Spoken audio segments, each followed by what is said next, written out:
Thina wa autism nĩ thĩna ũkoragwo ũkĩgũmĩra mũndũ kuma arĩ o mũnini, ũndũ ũrĩa ũkoragwo ũkĩyumĩria makĩria rĩrĩa mwana arĩ na ũkũrũ wa gatagatĩ-inĩ ka mwaka ũmwe na mĩaka 2.5, na thĩna ũyũ ũgũmagĩra ũhoti wa kwaria harĩ mwana.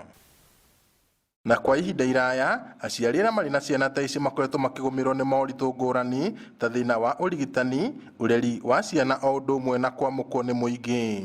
No hihi nĩ atĩa aciari arĩa marĩ na ciana ta ici mabatiĩ gũcikũrana kuma oro tene? Tũcerete mũciĩ wa Efata ũrĩa ũramatagwo nĩ gĩkundi gĩtarĩ gĩa gĩthirikari kĩa Latch Kenya, kĩrĩa gĩkoragwo gĩkĩramata ciana irĩ na mawathe ngũrani, ũmwe wao ũrĩ autism. Kũringana na mũtabania wa tabarĩra cia gĩkundi gĩkĩ Wachira wa Kinyua, andũ arĩa marĩ na thĩna wa autism matihotaga kwĩyaria na kũingĩrana na mũingĩ, na ũguo angĩaga kũheo mweke no amũkwo nĩ andũ arĩa angĩ. Ũrĩa tũkoragwo tũgĩka mũno nĩ kũgeria gũtambũra iheo cia andũ acio na gũcikũria na njĩra mwanya mwanya thĩinĩ wa workshops citũ. Nĩ tũrĩ workshops ta ya gũthondeka kandi na mĩhuko ya gũkua indo, tũrĩ workshop ya bakery, nĩ tũrĩ workshop ya mũgũnda. Gĩkundi-inĩ gĩkĩ kũrĩ na tabarĩra cia ũrĩmi gatagatĩ kaingĩ iria kĩhũthĩraga kũramata na kuonereria ciana iria ingĩ gũkũ maũndũ matiganĩte marĩa macihotithagia kũmenya o ũrĩa mũndũ angĩhota kwĩĩkĩra. Nurturing the gifts of people with intellectual disabilities nĩ tũhotaga ũndũ ũcio no ũhote kũmũteithĩrĩria gũthiĩ acenjetie.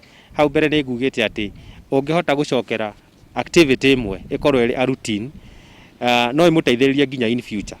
Ta rĩu kwa mũhiano njuge away from this project, ndung'u agĩũka gũkũ ndahotaga gwĩthambia, no at least now nĩ ahotaga gũthiĩ bafu na agethambia na akahota nginya kwĩkĩra nguo. Wachira arauga mũciari nĩ wabatiĩ kũmenya mwana wake arĩ na thĩna ũyũ kuma oro tene, kumanagia na o ũrĩa arakũra, no igũrũ rĩa ũguo nĩ mabatiĩ gũthũrimwo wega nĩ ataaramu.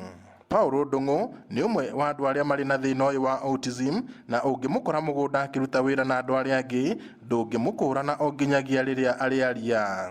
Na no tũũrie areri matikarore mũno ũndũ ũrĩa mũndũ ũcio araremwo nĩ gwĩka, no marore mũno makĩria ũndũ ũrĩa mũndũ ũcio angĩhota gwĩka na mamũteithĩrĩrie kũrikĩria ũhoti wake harĩ ũndũ ũcio ahotaga gũkorwo agĩka. Thĩna wa autism ndũbatiĩ kũhingĩrĩria mwana kwamũkĩra mathomo ona kana motungata mangĩ marĩa maheagwo ciana iria ingĩ itarĩ na wathe, kuona oro nacio cirĩ na ihoto ciacio. Ũreri na ũramati wa andũ arĩa marĩ wathe ta ũyũ wa autism nĩ ũndũ ũbataraga ũkirĩrĩria mũnene, wendo na makĩria kũmenya kĩrĩa mũndũ ũcio endete.